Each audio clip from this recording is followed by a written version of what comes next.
Assalamualaikum warahmatullahi wabarakatuh. Saya Titi Nisa Aryani, NIM 2018 103 503 11005 dari 7A Peternakan. Saya di sini akan mempresentasikan hasil laporan praktikum bioteknologi dengan judul isolasi DNA, elektroforese dan spektrofotometer PCR. Yang pertama, isolasi DNA dari darah ayam. Isolasi sendiri merupakan cara yang dilakukan untuk memecah atau mengekstraksi jaringan sehingga terbentuk ekstrak sel yang terdiri dari DNA, RNA, dan substansi dasar lainnya. Prinsip dari isolasi DNA terbagi menjadi 3, yakni pelisisan dan purifikasi dan presipitasi. Pelisisan adalah pemecahan dinding sel dan membran sel sehingga isi atau inti sel keluar. Dan untuk verifikasi ialah memurnikan DNA dan kontaminasi lipid, fenol, polisakarida, dan larutan yang digunakan fenol kloroform sehingga membentuk 2 lapisan. Sedangkan presipitasi ialah ekstraksi DNA diendapkan dan murni dari segala kontaminasi. Di sini alat dan bahan yang digunakan untuk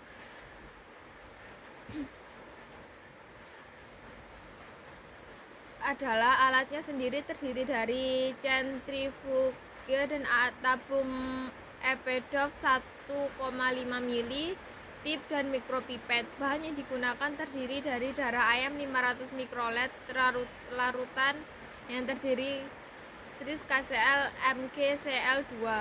Untuk larutan 2 terdiri dari tris HCl MgL Cl2 dan eta. Larutan yang lainnya terdiri dari notip P40 dan NP40. Kloroform etanol 70%. Ini adalah langkah kerja dari PCR darah ayam.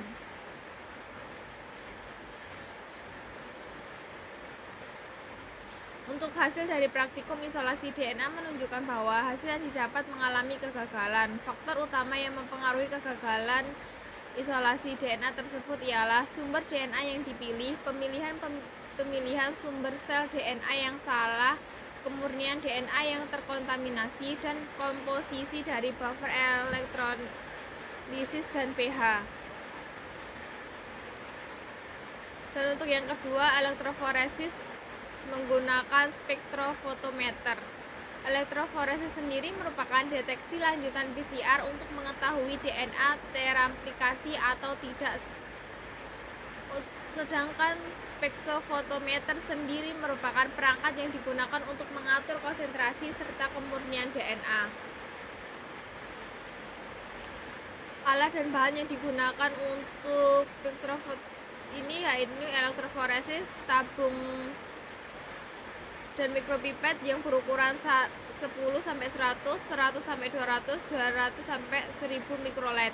Flash tip, centrifuge, power supply, alat pemotret gel, sisir, mikropipet dengan ukuran 0,5 sampai 10, kertas parafilm. Dan untuk bahannya sendiri terdiri dari gel dock, DH2O, bir, TBE, dan agaros dan latex. Dan untuk langkah kerjanya sendiri terdiri dari agaros yang sudah dipadatkan dimasukkan ke dalam alat elektroforesis yang terdapat larutan TBE selama 15 menit. Selanjutnya loading D diambil menggunakan mikropipet 2 mikrolet, lalu ditaruh ke dalam kertas parafilm, lalu mengambil sampel sebanyak 4 mikrolet. Nomor ketiga, peletakan agarus pada elektroforesis di mana lubang pada agarus diletakkan di kutub negatif. Selanjutnya, larutan yang sudah tercampur dimasukkan pada lubang-lubang agarus dan dipastikan sampel masuk ke dalam lubang agarus tertutup dengan elektroforesis. Untuk volase sendiri menggunakan waktu 90 menit dan agarus yang letak dan agarose yang tata letaknya dimasukkan ke dalam larutan ETBR selama 15 menit lalu dibilas dengan menggunakan air mengalir selama kurang lebih 5 menit. Hasil tersebut difoto dengan menggunakan gel dot UV lalu menyalakan kamera. Elektroforesis menggunakan spektro. Yang pertama, melakukan pengenceran DNA 250 kali atau faktor pengenceran menggunakan air sebanyak 996 mikrolet ditambah dengan hasil isolasi 4 mikrolet ke dalam tabung Ederock. Siapkan alat spektrofotometer dengan panjang gelombang 260 sampai 280. Hasil spektrofotometer dimasukkan ke dalam rumus yang akan mendapatkan hasil konsentrasi DNA. Untuk faktor kegagalan spektrofotometer yakni 1. Sampel yang dimasukkan ke dalam agarose terdapat udara pada saat elektroforesis. 2. Untuk kegagalan selanjutnya yakni dalam isolasi DNA sehingga sampel DNA tidak menempel pada DNA dan konsentrasinya terkontaminasi. Larutan ETBR yang digunakan tidak layak pakai sehingga menyebabkan rasio DNA yang dihasilkan terkontaminasi. Untuk yang selanjutnya yakni PCR atau polymer chain reaction. PCR sendiri adalah salah satu teknik dalam bioteknologi untuk mengaplikasikan sejumlah kecil DNA secara in vitro menggunakan sistem enzimatik. Dalam pelaksanaan praktikum, alat dan bahan yang digunakan yakni tube yang berukuran 250 sampai 500 mikrolet, 5 sampai 10 mikropipet, 10 sampai 100 mikropipet dan tip. Bahan yang digunakan adalah sampel DNA hasil isolasi Aquades VTEC.